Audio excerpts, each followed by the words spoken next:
Good. Thank you for your understanding this morning. Look, no, it wasn't a big deal at all. All I did was I just did a little podcast by myself, just for something to do, and it worked out great. I just asked myself the same question. Someone just gave me more content, and I just decided to make it good with the time I had. Okay, So it took me perfect. it Thank took me you. about half an hour to do it for myself. Well, life happens, and I mean, I'm like I said, I'm surprised I'm the one who didn't screw it up. So that's why it wasn't really a big deal. Well, and it was funny because I was just waiting until our time, and it was strange that I didn't have my phone on me anyway, because I always do. And then it was the feeling of like, I see all these messages from you. I thought, oh no, I've messed it up. And that is not like me. That is very strange for me. So anyway, thank you for understanding. Oh no problem at all. So anyway, how have you been doing? And because you have one or two children, One, you have one. one. He's 4.5. Yeah. Is it weird for him with the COVID stuff that's going on? Yeah. He's, I think, at the perfect age for it where he can kind of understand what's going on. And still be blissfully ignorant?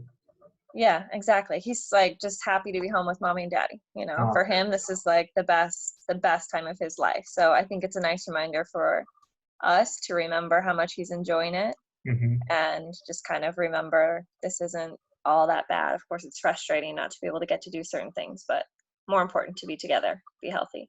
Well, exactly. I mean, for me, it's like always trying to mediate between, trying to, because you have some semblance of normalcy, and then mediating between that and spiraling a little bit into, states of paranoia, especially Hmm. because this is, people will say this is unprecedented, but I mean, it is and it isn't, because there's been plenty of times where there's been, we'll just say, disasters where people have been completely immobile or didn't have all their constitutional rights, things like that. So Hmm. those kind of things tend to come up and play in the back of a lot of people's minds, especially if you have a flavor for history, which I know Spain does. Yeah.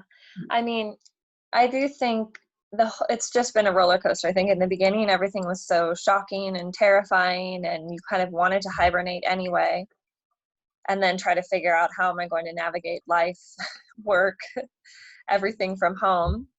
And now Right. we've kind of figured it out, and now I'm more anxious for stepping back into kind of the unknown of what's going to be the new normal. Expectations just have to be kept aside over and over again. You definitely So I'm have to in be no rush. comfortable with novelty. Yeah, absolutely. Yeah. And for me, I mean, and I'm assuming for you as well, having traveled to here, when you first get here, you're in a total state of novelty. Which Hmm. where exactly, like, tell me your story. Tell me about yourself. Where are you from originally, and where did you grow up? I grew up mainly in California. Oh, nice. My family, we did a stint in Hong Kong for a few years, but more or less all over the coast of California. Cool. And I spent the majority of my time in San Diego. I went there for university and just kind of never left until I met my husband, who is Spanish. So I Hmm. met him about 7 years ago when I was traveling around Europe on a little sabbatical from life. And then I moved out here 5 years ago. So I don't know. This is home. It's always felt like home. The first time I came here, I was here for 3 months. So even then, I was kind of establishing a home base here. Right. Um, and it's strange to see home change so Yeah. No much kidding. so quickly, but I Absolutely. still love it. I mean, I don't have any of this desire to go back to the States, especially now, not at this time. No kidding. It seems very much more volatile there, and especially in California, Yeah. there seems to be a lot of yeah. Aside from differing opinions, it seems to be very hot, and I don't mean temperature wise, just in terms of Yeah. opinion. Hmm.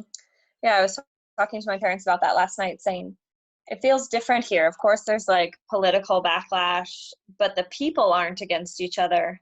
It's, Hmm. the politicians and the government versus one another, and the people versus the government. But it's not there's not this feeling of one another against each other, whereas in the States I see so much more political unrest in the way of different opinions, different ideas of how to manage this. And here I kind of feel like we've been led in a clear direction, and we're Right. all kind of following, doing the same thing as one another, which I think makes it quite easier. It makes it more simple, that's for Well, sure. at least you don't feel alone. That's one of the Yeah. problems with it being divisive, is that unless you're deeply rooted in your group, where your group identity, we'll say, um, it definitely makes you feel more alone. And then here, I find that they're, like you said, it's more the people, I say, versus the government, but at least they're more, what would you say, they comply more here, quite a bit.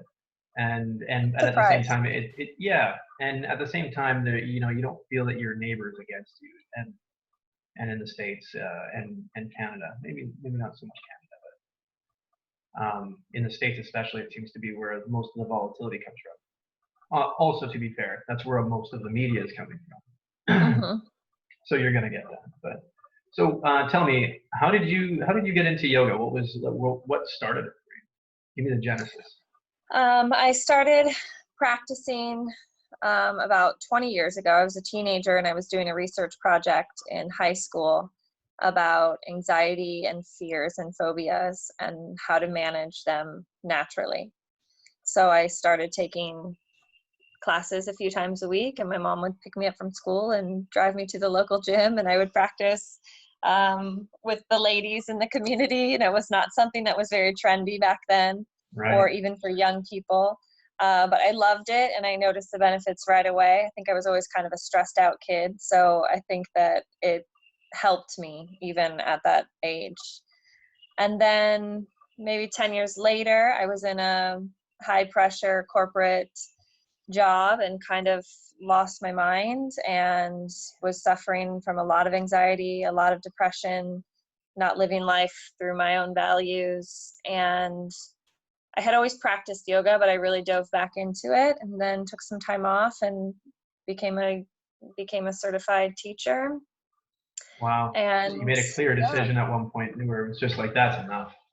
yeah, Yeah. I swore I will never ever walk back into an office. I'm never going to work in an office again. Like that. And it'll be 10 years this June.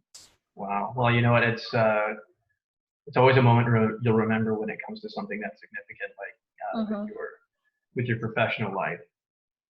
I mean, I had a similar moment myself, and that's why I'm here. I had a moment where I just realized that I'm like, hey, I'm in my 30s, and I'm beating the crap out of my body, and all the things that I do enjoy in my personal life require my body. And so why am I spending it on a company that doesn't care about me at all? Hmm. So I'll remember that. I remember the day, and I remember the last time I took off my work boots. And I was like, yes, this is great. Yes. And I promised myself I'm never going to put on a pair of boots like this again, unless it was like, for my own capacity. I was Uh-huh. doing yard work or something like that. But Yeah. Good for I, you. yeah, yeah. So, and then I never looked back, but I tell you, I suffered for it. Hmm. And I'm sure you did Yeah. too. Yeah. I mean, it's a process always, I think. And Yeah, but nobody told but, you that at the time, did they? my family's always been really supportive. So, I mean, not surprisingly in the way that they weren't supportive, but surprising of how supportive they were of just kind of me finding my path and living my dreams. And I'm always hesitant to kind of share my dreams with others and my ideas. Hmm. But I've been really lucky to have my family always backing me up and supporting me in every which way that they can. And I think that they have, a really clear perspective that my mental health is the most important thing. Yeah. And same with my husband, lucky enough to have a husband who's kind of willing to buckle up onto this roller coaster um, of entrepreneurship and help me as much as he can as well. He's in technology, so Yeah. that's been helpful Yeah. as No well, doubt. especially during the past couple months. Absolutely. Excuse me. So you started off with doing yoga, and you said you had a corporate job that caused you a lot of anxiety. and you said you kind of started off as a teenager with a lot of anxiety, and this is the reason I bring this up is mostly because that's something that I have too. Mm-hmm. And the reason why I exercise mostly is just so that I can deal with that sort of thing. And then you had an awesome support structure growing up, and everything that you did with your physical life as a young, well, say a teenager, was it all geared towards that same purpose? Did you always know you had anxiety or maybe other health issues? Is that why you were going in that direction? I don't think that it was talked about that much in our generation of children, unless you were like seeing a therapist officially, you know, like I don't think it was something that's as well known and as open as it is nowadays. Thankfully it is. So I think if you asked my parents, they would say they always knew that I was a little bit stressed and anxious. Yeah. I was very conscientious as a student, always worried about failing and kind of wanting to be a perfect student. I had like major middle child syndrome, so really wanting to stand out and kind of be perfect in that way. So I wish I knew kind of what inspired me to do that research project about fear and anxiety. My original plan was to go on a hot air balloon ride and kind of write about how you face your fears and phobias, because I have a fear of heights. Same with me. So we're very much alike. Yeah. Well, absolutely. We're very much alike. And just recently, I guess it was last summer, technically, I went and did paragliding, which I won't do again. And I went with one of my good buddies, and he's an instructor. He took me out, and he's like, because I just wanted to try to find a way to get over it. And I figured, just kind of dive right in, right? Anything short of bungee jumping or jumping out of a plane.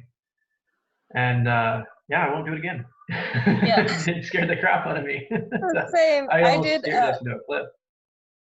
Oh my gosh, it's terrifying. I went skydiving. Really? I don't know why, years ago in Switzerland, in the most beautiful place in the world. I can imagine. And I remember saying, like, it's the coolest thing I've ever done, and I will never do it again. Like, ever. You cannot pay me enough money to do it again. But the scariest part for me was not the jumping, it was the paragliding part. The part where then you're just in the air. Right. And really absorbing how high you are. Yeah, absolutely. Yeah. I don't like it. For me, I don't think that type of facing your fear is really effective, but. No, I think it's probably more of a cognitive behavioral therapy sort of way to kind of condition that out of your mind, as opposed to trying to just scare yourself straight. Mm-hmm. Yeah, absolutely. It didn't work with me at all. I mean, I would do it again, but I think circumstances matter. I think for me, it's like, okay, I'm running from a bear or something like that, then it's going to be okay. I'll just, whatever, give me the parachute, I'll jump. True. But I don't know. So now I wanted to ask you what actually, and especially considering what we just talked about, what motivates you?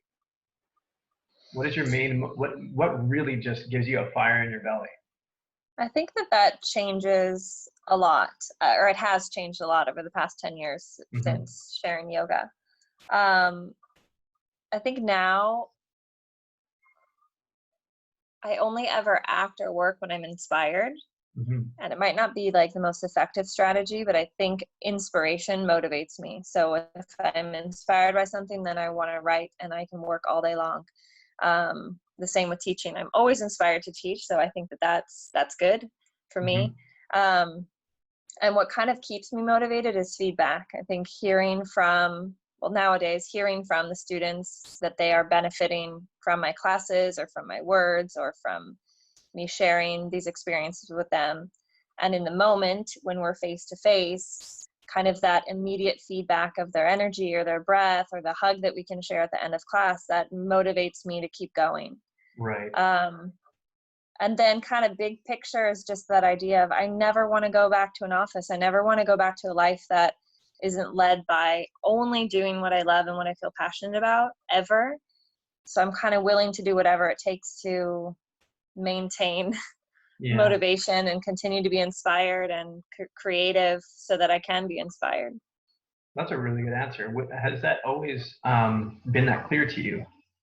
That that's exactly what you wanted, or had you just kind of come to understand where you are right now and the perspective that you have? Did you always feel that you got motivation from teaching others and you didn't want to go back to the corporate life, or is this something you just came to realize as time went on? When I first became a credentialed teacher I used to actually teach children in school, primary school, and loved that. That was the only other job I really, really loved was primary school teaching. Right. And teaching yoga, when I first became certified, I said, I want it to be something that I can have for myself and do on the side when I have children. And I never Right. imagined like starting my own business and becoming like a full-on entrepreneur Right. and teaching and sharing yoga internationally. That was never my intention. But to answer your question more directly, I think I've always been the kind of person who's like, I'm going to do what I want always. And I think as a child, I was that way. I wasn't very rebellious, but kind of always have only done things that feel good and do good. Well, it So seems to be that you're always passing it along. sorry. It seems to be that you're always passing it along from the communities that you and I are in online within Valencia.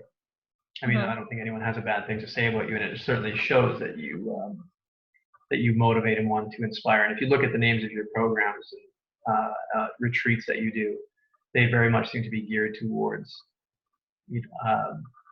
I don't know about the spiritual part of it because I haven't taken part in your courses or anything like that. But I would say more about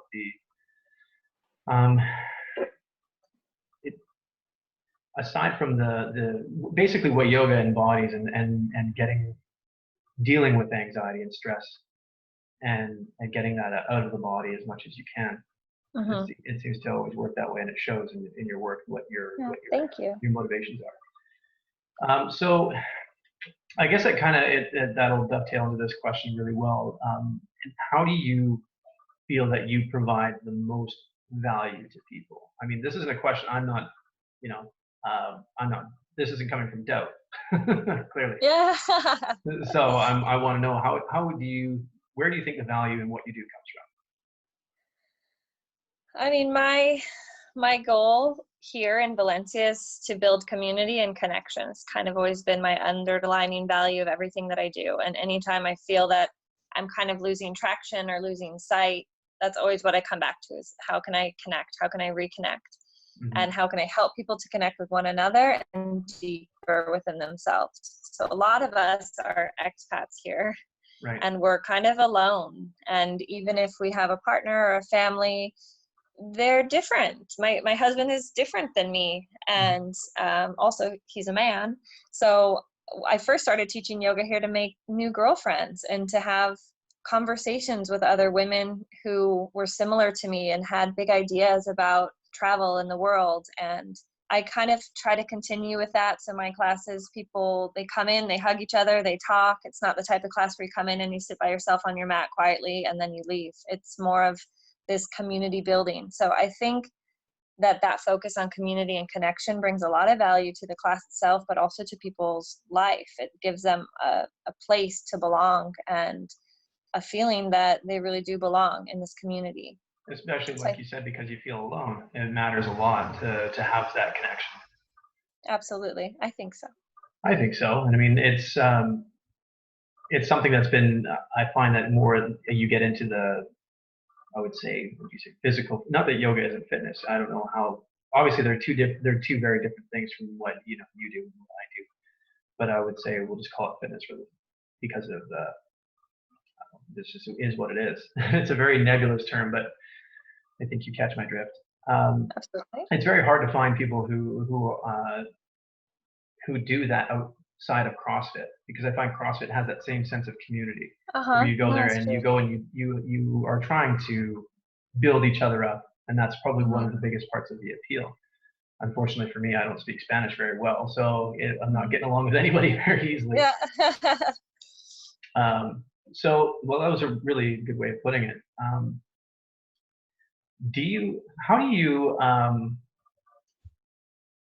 do you manage with social media? And it seems like when you first get into the social media game, it seems like there's this idea that you have to you really have to sell yourself on social media platforms. And you kind of do. I don't mean you, but the royal you, people, you kind of do. But at the same time, it seems to me that most of your advertising and your following a lot comes from Facebook. Is that true? Yeah, Facebook and Instagram, both. Yeah, less Facebook now. I'm noticing people are on Facebook a lot less. I think in Valencia, expats use Facebook a lot to find events, to connect to one another, to find things that are going on in the city. Right now, none of us are leaving our house, so we're not really using Facebook as a tool as much these months. So now it's kind of getting more into the Instagram. Instagram is also good for these quick reminders, like, remember, this is happening. It's one of those things that people are just kind of scrolling through and receiving these reminders or tidbits of information throughout their day. So yeah, both, I would say, for me, have been equally important. Yeah, for me, Instagram has been less important and it's been more geared towards Facebook, which is something, I mean, when it comes to social media, I find that fitness and what I do, a lot of people are looking for a lot of flash. And on Facebook, oddly enough, I haven't been putting anything out on there, but it's more just been word of mouth through the community. So for me, last year I went through a whole binge of trying to put out videos that were nice and flashy for everybody, and it came up so short for the amount of effort that I put into it. And then I became to wonder, and I was like, well, how much effort do you, not how much effort do you need, but I guess, which platforms are going to be the best for you, and how much do you actually have to do? Is there a point of diminishing returns when you're trying to just make some money to be able to live? If you're trying to be an Instagram star, obviously, then that's going to be your thing. That's all you're going to do. So I want to know, do you think that the online world, meaning social media, is saturated with what you and I do? And do you find it difficult to compete? Or is it just because it's mostly local? Actually, I suppose a better question is, are you doing work online? Do you do lots of work online? As far as social media? I just more like, say, teaching itself. Yeah, I mean, I teach online, so I teach about 6 classes a week, online group classes. Was this pre-COVID? No.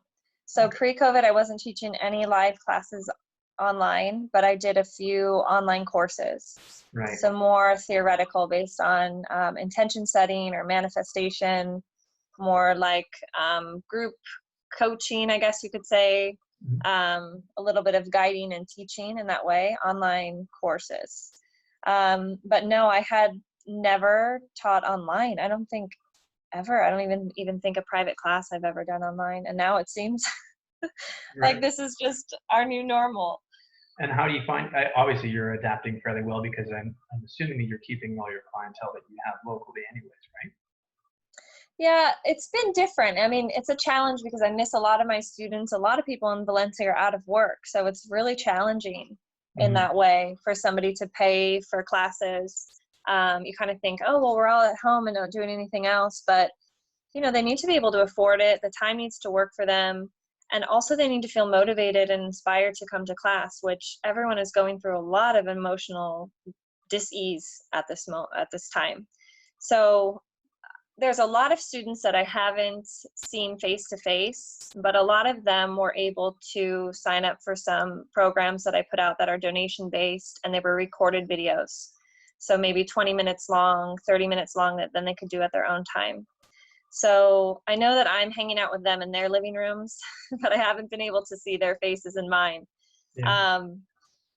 I do have some consistent clients who come to every class that I have, and then a lot of friends and family in the States, which has been a really big blessing, something I wasn't really expecting. So I've been able to connect with a lot of people in California and beyond through these online classes, and that's been a huge gift to be able to kind of spread this reach a little bit more online.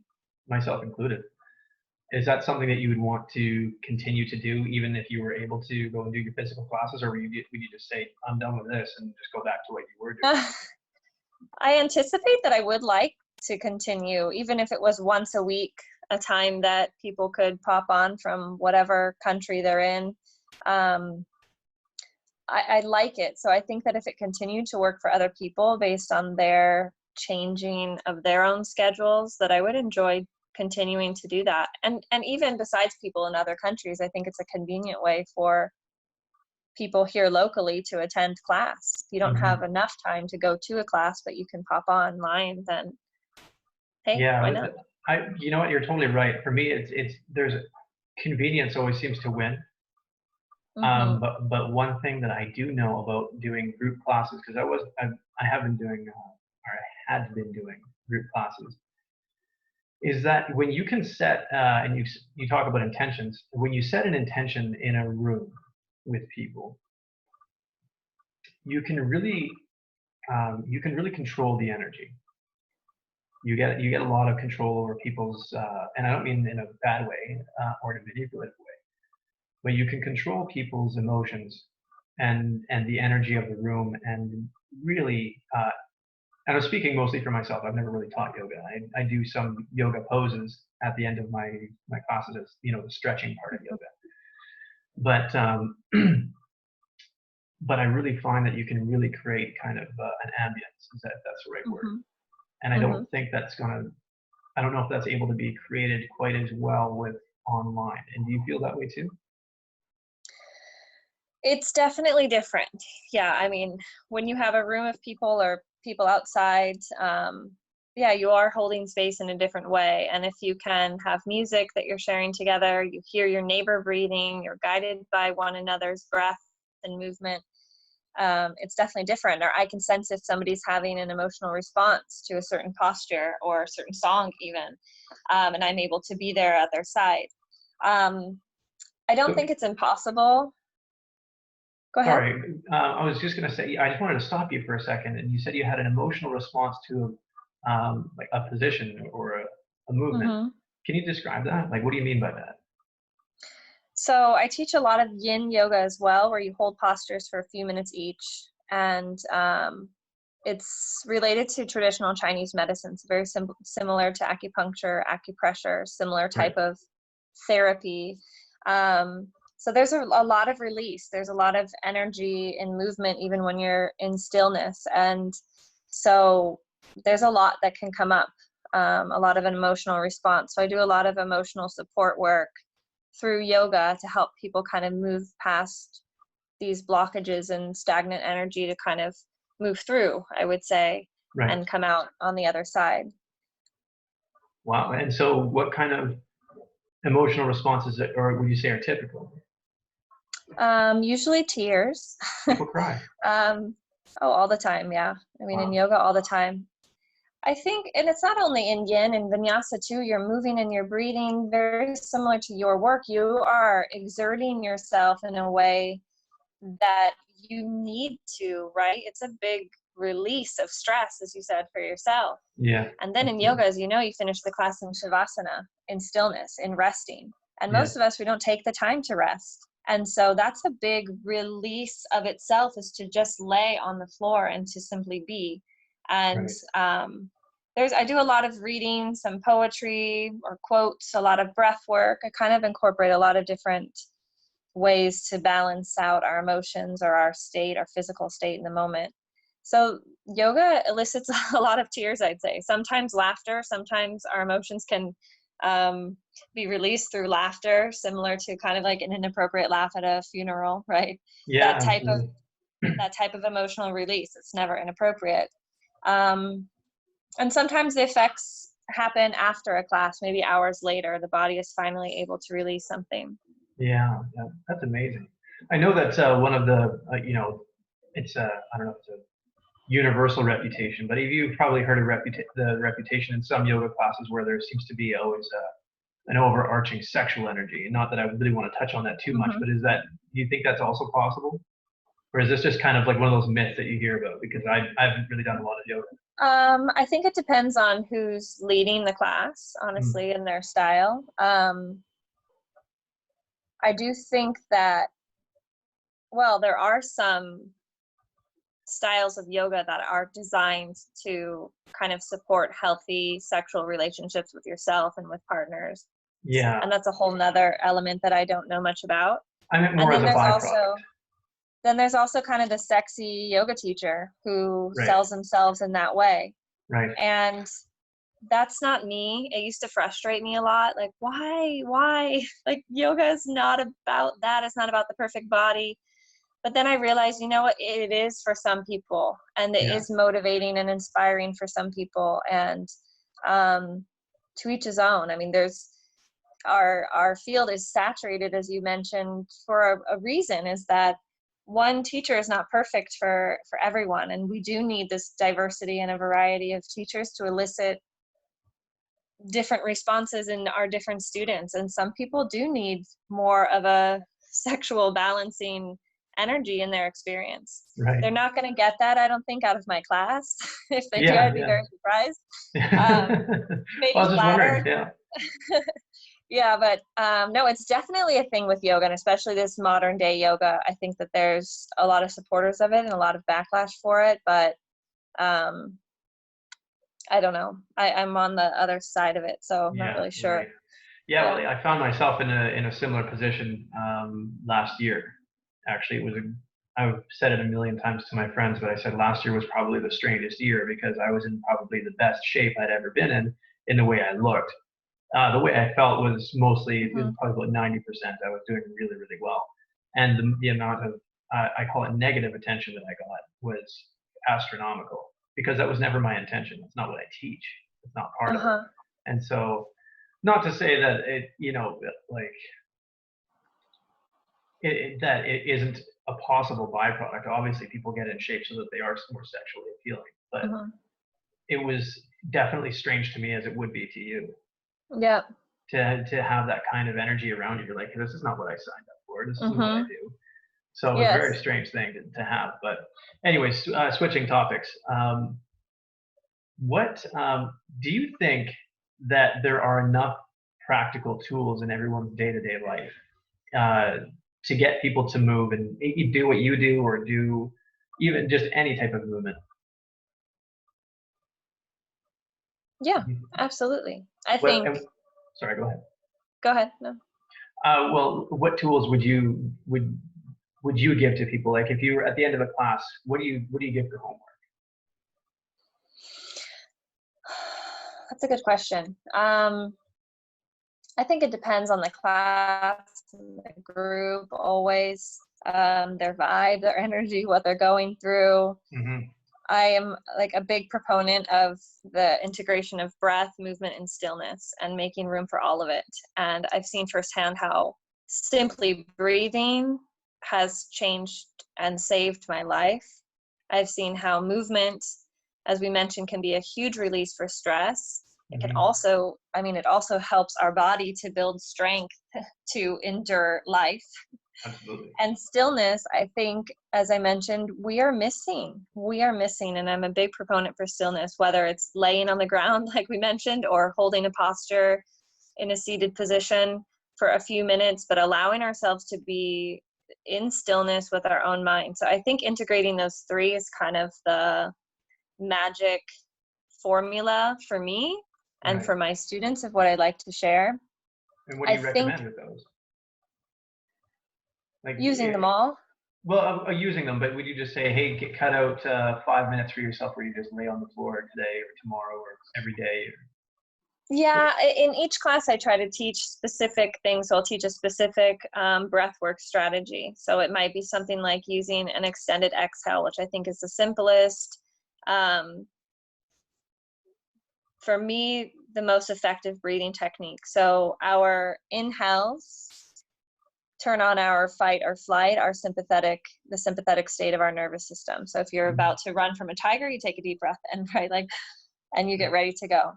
And the exhale is kind of forgotten. When you say take a deep breath, you take a deep breath in and you're not paying much attention to what's happening on the exhale, but the exhale is what brings us into the parasympathetic state, into the rest or digest state of our body. So if you can breathe for 3 counts in and 6 counts out and focus on extending the exhale, in just less than a minute, you're sending the message to your body that you're safe, and your Right. brain and your body are connected in that way, knowing I am safe, I am secure. So for me, as an anti-anxiety natural remedy, I think the extended exhale, for example, is something that I think I've taught every single one of my students at some point. Right. So that would kind of be like a takeaway. And then some of these poses, as I mentioned, I'll be very specific, like this pose is to help you to feel grounded when you're feeling a little bit unnerved, or this pose will help to relieve anxiety, and encourage them to hold it in stillness. But everybody is going to be served in a different way Right. depending on what they're going through. It's kind of not like one way for everyone, I suppose. Right. Well, I really like that what you do is you teach people. And I find that that seems to be forgotten a lot when it comes to fitness instructors, Hmm. that they're Yeah. there barking orders, as opposed to teaching people how to do things for their life so that they can make their life better. Hmm. Um, and I think that's something that I've gravitated towards right away, even though at first I had crazy imposter syndrome because I'm like, who the Hmm. hell am I? And trying to teach people these tools. And it turns out that I find the world is hungry for it. Yeah, you're the expert. And I think that about imposter syndrome. Of course, there's always going to be people who know more than us and who are more experienced, and those are the ones that we get to look to learn from.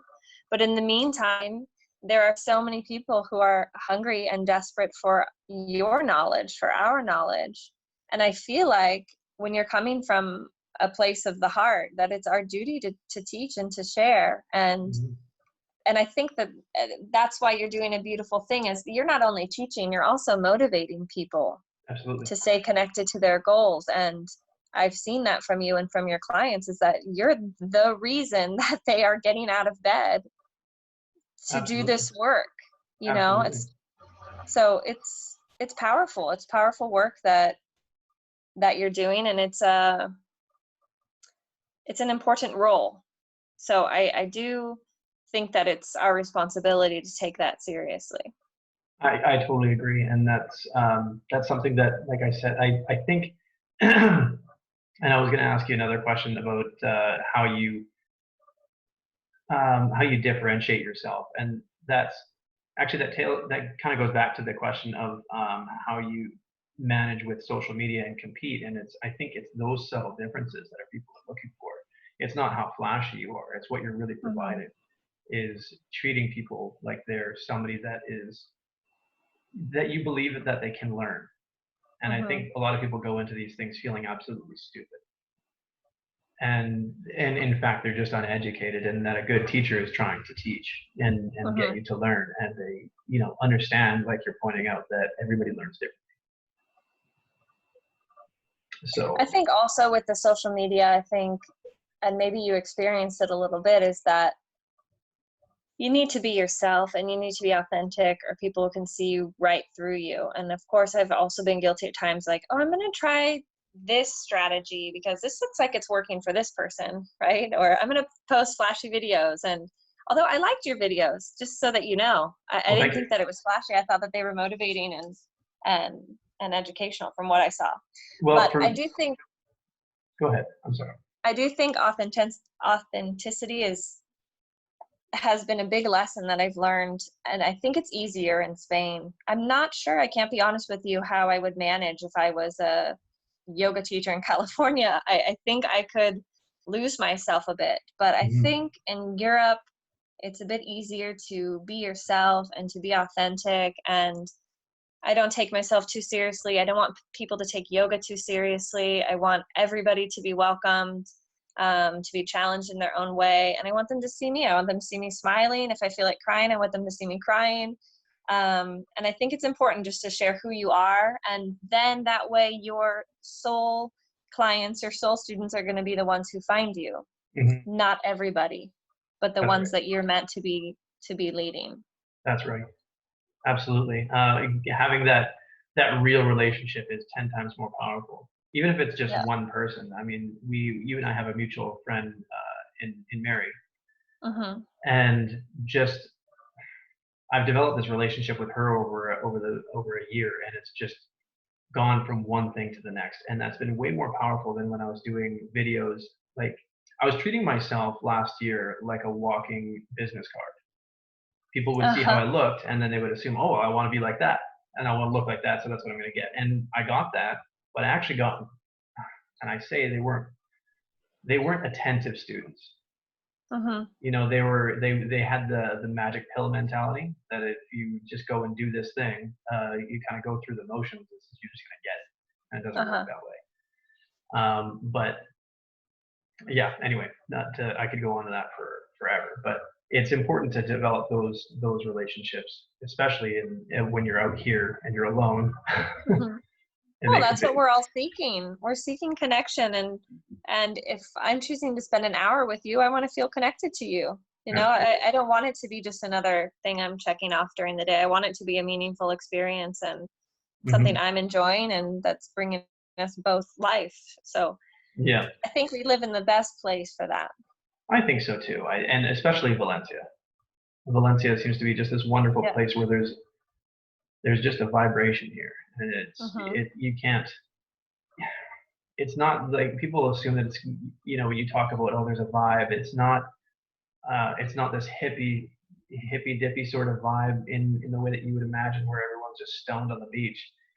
And there is that, but it just seems like this city is not too big and it's not too small. It's Mm-hmm. warm.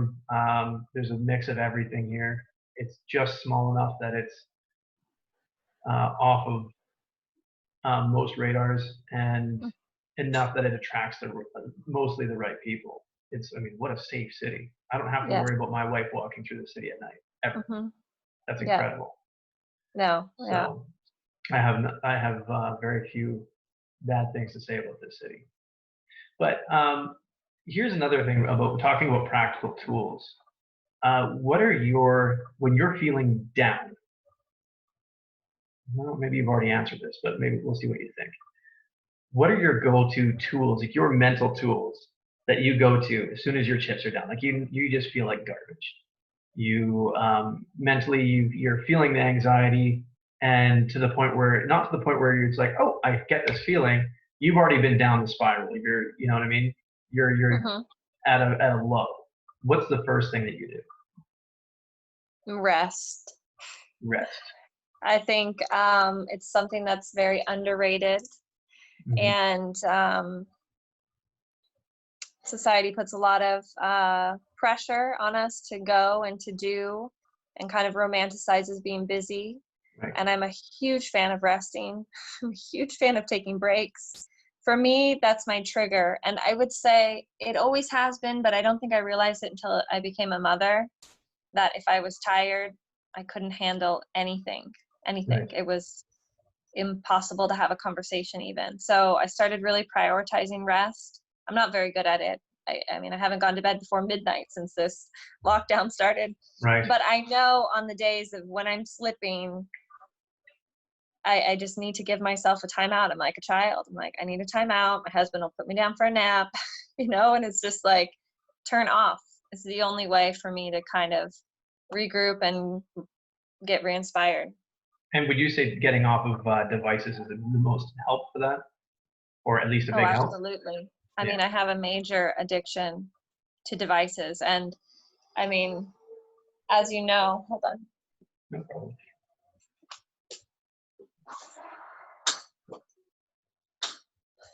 If our business is run on and through social media and WhatsApp, for example, and Hmm. especially now everything is online, that's our livelihood. That's our connection is right there in the palm of our hand. So it's gotten easier for me to put my phone down. When I first started my business, I would go through panic of like I might miss a message from someone and then they're going to choose somebody else's class, or they're not going to pick up their phone before the class to see the directions to where we're meeting. I would go through this whole anxiety. Now I don't feel that fear anymore of kind of missing out, but I do get addicted to the connection of it, I think, of Hmm. feeling connected to my people. That's And really good that you put it that way. yeah, so but it does take practice. So the thing I've finally been good at is after my son is in bed, the phone is away. Nobody Yeah. needs to hear from me after 9 p.m. That's right. And if they do, I'll check my phone right before bed and get back to an emergency. But yeah, that's a challenge for me, definitely. I think it's a challenge for most people, and that's something that I've tried to cultivate into my life also. Is at a certain point in time of the day, if it's beyond, like you said, maybe 9 o'clock in the evening, turning the phone off. And if I go on the phone, I know right away that it's on me and I'm addicted to something. There's Uh-huh. an endorphin rush that I'm seeking that I'm not getting. And oddly enough, how you said rest was one of those tools that you use when you spiral. That's my go-to. I'm like, actually, what I need to do is sleep. My brain's looking for something to comfort it. And I either need sleep or food, and usually by 9 p.m. I've already eaten, and at least if it's a good day. And if I've checked off all the boxes of making sure that all my my days lined up the way it should be, then if I'm going towards my phone, it's instant feedback that I'm doing things incorrectly. I need something else. Because you like you said, you don't need your phone. No one needs to get a hold of you that bad. You're not posting anything.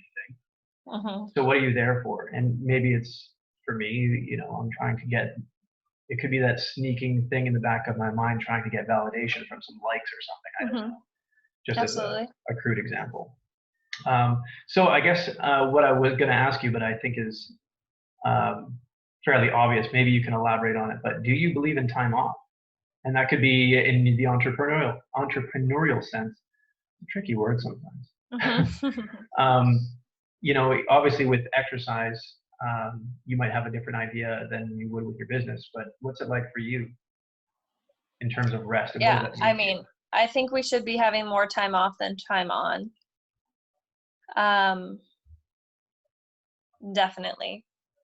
So I think the hard part is what we're talking about with the social media is that you have to turn it off. You have to, when you are an entrepreneur and you own your own business, we don't have hours of the day where we work and then we can leave our work and go home. It doesn't work like that. So that's been a challenge for me to say, like, these are my work hours and these are not. And sometimes I need to remove myself and go out to dinner with friends, or my husband and I sometimes will just go away for a weekend so I can literally turn off. And I know I'm not even in Valencia. I can't access it. I can't do anything there. So I have permission now to turn off. Right. During the day, the same. I don't think that we need to be working 8 hours a day. Can we? Yeah, of course. Right. 24. It's never ending, but I try to remember to have more time off than time on. Right. I think being in Valencia, it also fosters that sort of mentality quite well because it's very relaxed here. Yeah, and there's lots of opportunity to enjoy one another and to enjoy the city here without paying a lot of money or going out of your way. Well, absolutely. And the thing is, if you're the type of person who is, the white rabbit, always out of time, you get noticed quite a bit. And that's the first thing I noticed when I got here is how fast I was walking and how much I seemed to be busy for nothing. So what do you do? What do you do with your time off, your rest and relaxation? Because I mean, you're working, and what you do seems to be, even though you're teaching, quite soothing and relieving in a way. And so, and you obviously enjoy your work. So what does time off look like to you? What does that mean to you? Yeah, I mean, time off, I won't do anything physical. So yoga can be relaxing. I also teach vinyasa, which is a bit more energetic. I don't teach sexy vinyasa, but I do teach the energizing vinyasa. And that can be energizing and also tiring. So if I take rest, I'm definitely not going for a run or, I will go for a walk, but I don't really physically exert myself. I rest. I love to Netflix and chill by myself. We have a little separate guest room, so I'll just go in there and lock myself in and have some quiet time, read. I love to read. And again, like I said, sometimes I actually need to remove myself. So it'll be meeting up with some friends or going to sit in the river, the beach if I have access, and missing the beach a lot. Oh yeah. but yeah, so sometimes I need to physically remove myself from my house, but otherwise I'm fine with just resting, laying on the couch, Just chilling. just chilling. Yeah. That's good. So we can kind of understand from what your lifestyle is like, what a good life balance looks like to you. But when you're Hmm. giving advice to other people, is it more based on what you do when you give this advice, or what you tell other people as a general rule? What would, if you were to give general advice on how to Hmm. balance your life, what would you say? I think it's hard to give general advice. It is. It is. I don't And know that's that I good. would advise anybody if I didn't know their specific circumstance, because I do know that I'm privileged in a lot of ways. But at the same time, my wish for everybody, my big wish is that people would only do things that they want to do. I think I've gotten to a point in my life where everything I do is by choice, and it's heartfelt and it's inspired. And I know I'm lucky to have arrived here for now. I don't know where this journey will take me in the future, but in this moment, I know that that's a blessing. But I hope that people feel inspired to make space for more of that in their life. And I would encourage them and maybe advise them if I knew what it was that they were using as distractions or using as excuses or hiding behind, or the reasons why they were holding on to something that isn't necessarily serving their growth. Hmm.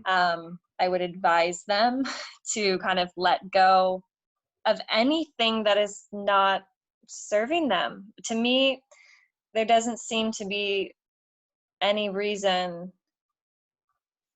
to waste our life on things that aren't making us feel happy and fulfilled. And that might sound very like yoga-y and a privileged little white girl. I'm not really sure, but I also know the depth of despair that I've been through in my life and the hardships that I've had to overcome to get to this point. So I know none of this was handed to me on a silver platter. It all came from working through a lot. So I hope that I would just encourage people, and I think I do encourage them to live a life that they love and Absolutely. all of the meanings of that. That's really good. That's beautiful. That's a good way to put it. I think regardless of whatever privilege you might think, I think most of the battles in life are actually inside the head. And that can be, there's always somebody who has it worse in one regard or another. And as soon as you realize that, no matter what your position in life is, you can start to focus on what you have to be grateful for, and Hmm. like you're pointing out, and that immediately, I find, makes you at least feel a little bit better. So, no, but you know what? You've gone through your hardships, and you own those, and I don't think the explanation, um, you don't have to justify it. I don't think anyone has to justify it to anybody else. You know. Um, oh, you said something, and I'm trying to remember what I was going to tag on there. But anyway, so since you said you're a reader, you like to read quite a bit. What books would you recommend to people? Name three. I would The book that I constantly recommend to people is by Gabrielle Bernstein. It's called The Universe Has Your Back. Mm, And it's kind of a spiritual self-help type of book, but it's just about that. It's about understanding and shifting your perspective to realize that you are always being guided, and also really practical ways of knowing how to recognize when you are being guided on a certain path. mhm. um, Choosing love over fear, in the way of fear can come up as anger or sadness, as judgment, um, actual fear. So when you're recognizing that you're in a space of fear, how to kind of flip it and turn it into a place of love, of acceptance, Right. of understanding, of joy. That book came to me at the perfect time in my life, and I reference it a lot in my classes. And I think, and I know maybe at least 10 of my students who have read it and also love it. The Power of Now by Eckhart Tolle also is a really wonderful book, really helped me through anxiety. It's about being present in the moment. And again, Right. very practical. It's a very deep dive, but a really useful book. You Yeah, said three. I know Eckhart Tolle. I know that name, and I would know his face if I saw him, and I have yet to read one of his books.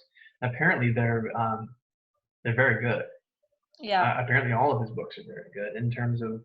I think one thing that he does really well, and I've heard him speak a little bit here and there, is that he is just a person who is emotionally just always on an even keel. He doesn't seem to be Mm. ever too excited and too low. He's always just even and straight. Excuse me, I have a tickle in my throat. But so you said The Power of Now is the name of the book? Yes. Okay, Yeah, and it's definitely check about that. detaching yourself from the emotions, like you said, the things that are happening in your head, and bringing yourself back to your center in the moment. Mm-hmm. So if you've picked up on his even-keeled emotional states, that's a big part of it. It's a lot of times our emotions are kind of misleading us, right? It's an energy in motion. So it's just about regrouping that emotion and bringing it back to where it's meant to be. Well, that's a good way of putting it. What about you have? You said the universe has your back, and then The Power of Now. What else? What else? Give me one more. Honestly, I'd say something like Harry Potter, Oh yeah. something that helps you to just disconnect. I love those types of books. I recently also read The Red Queen. These kind of like fantasy books. This puts you in Right. another world. I think it's so Fiction's important, important. like I've been saying, just to disconnect and allow yourself to just kind of be dreamy and and enjoy, right? Enjoy your time. Absolutely. Well, I mean, Doesn't it all have to gives be you serious. contrast. You need contrast in your life, Yeah, right? You know, absolutely. if you're busy all the time, you're constantly trying to improve yourself. Well, improving yourself can also come from the exact opposite of not trying to improve Hmm. yourself. So, I mean, you said you have that book come to you at the right time in your life. You can also get bad books that come to you at the right time in the same way, and that you just, and I say bad books or just the wrong book, and to Hmm. know what you don't want. I mean, you're always constantly getting feedback, and you can always be using that. I guess it depends Yeah, absolutely. strategy. Absolutely. Um, and then before we go, what do you think is not to be too negative, but what do you think is the negative aspect of your industry? Would it be what we talked about earlier in terms of just kind of where some people try to cultivate that sort of sexual energy unnecessarily, as opposed to it being a byproduct that just happened? Yeah, I mean, I think it's so subjective because sex does sell, and it is working for people to live their dream life, and it is speaking to other people and serving them in ways that they need. So I just hope that it's appropriate. And I don't know. I don't know that there is a possibility for there to be a negative aspect, because I think everything is there for a reason, and it all kind of harmonizes in a way. And like I Right. said, everyone speaks to a different audience, and you're going to find your speaker and you're going to find your audience. And I think that that's what's important to maintain this diversity in this type of a industry or community. Yeah, absolutely, and I totally agree with that.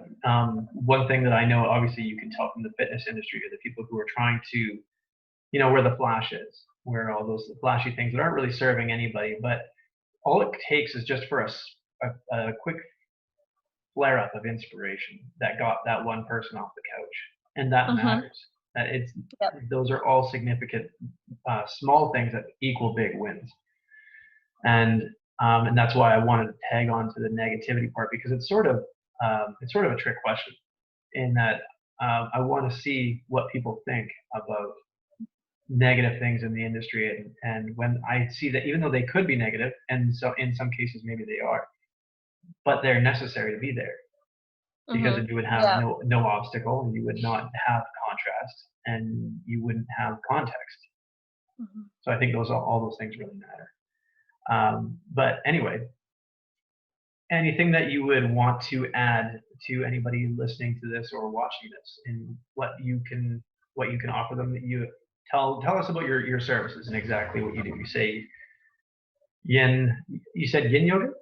What's it called? Yeah. So in Valencia, I teach classes as well as organize different experiences, all of which are community building motivated by community and connection. So I might do like a yoga and brunch where we all get to sit together and have brunch together after, or we go and visit a winery and we do yoga at the winery, yoga and some wine tasting, yoga with live piano.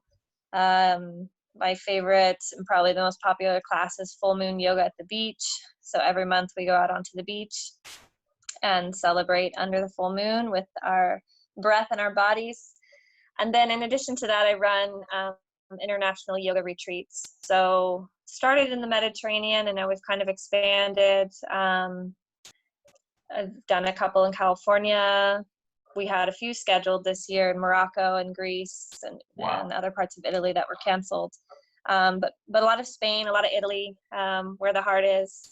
And they're usually either weekend if they're local, or 4 or 5 nights. We go away, we practice both vinyasa and yin yoga, meditation. We enjoy nature, eat a lot of good food, drink a lot of good wine, and make new friends. And I think that that's what it's all about, is just being together and kind of that disconnection from the city and our responsibilities, and giving yourself a chance to rest and connect in more beautiful ways. That's awesome. That sounds like a wonderful experience, being able to go to, I think I was talking to Mary, and I think you went to Tuscany, is that correct? Yes. Wow, that'd be magical. Yeah. And I don't use that word very often. Have you been to Tuscany? No, I had, honestly, I came here, I went through Holland and then came to Valencia, and I have not left Valencia at all. Man, you need to come with us sometime. Men are invited. Don't worry. I believe it. I would love to do it. So where do people find you? Tell me your website, Instagram, Facebook. So Instagram, Yoga with Jennison, Jennison. Okay. Facebook, you can find the same. The Facebook page is Yoga with Jennison in Valencia, Spain. And I do have a website. It's called Bravas in the Sun. It started off as a little blog as a mom, an American mom in Valencia, and now it's kind of morphed. So that'll actually be updating in the next week or two to my new website, which will be yogawithjennison.com. Awesome. So that'll be launching very soon. But for now, everything is Bravas in the Sun, because that's the dream here in Valencia. Absolutely. Well, thank you so much for your time, and maybe we can do this again in the future. Thank you so much. I appreciate it. Thanks for having me. You're welcome. Talk to you soon. Bye. Bye.